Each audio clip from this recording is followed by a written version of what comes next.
अनि हामीले उताबाट प्रयास गर्छौँ कि उनीहरूले इन्सुरेन्स हामीले दिएको होस्। तर तपाईँले त्यस्तो केही भेट्नु मैले 40,000 आफ्नो पकेटबाट त खर्च गर्नु होइन। पकड सबै आफूसँग हुँदा पनि पुलिस रिपोर्ट सबै गर्दा पनि तर पनि उता भने कि हामीसँग हुँदैन सर, यो अहिले आएकै छैन, तपाईँले आफै गर्नुपर्छ भनेर त केही रेस्पोन्सै आएन उताबाट।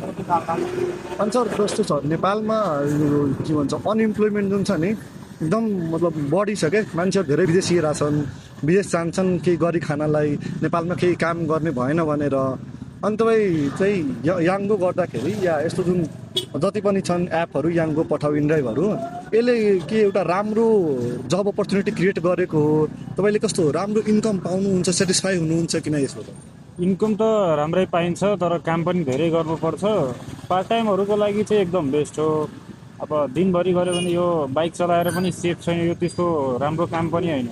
दिनभरि दौड्दा दौड्दा बाइचान्स कहिले एक्सिडेन्टमा पनि पर्न सकिन्छ, यो पर्न सकिन्छ। त्यो कारणले यो त्यति राम्रो पनि होइन, यो पार्ट टाइमको लागि ठिक्क छ। ल हस्, थ्याङ्क यू सो मच है, थ्याङ्क यू सो मच है अहिलेसम्म।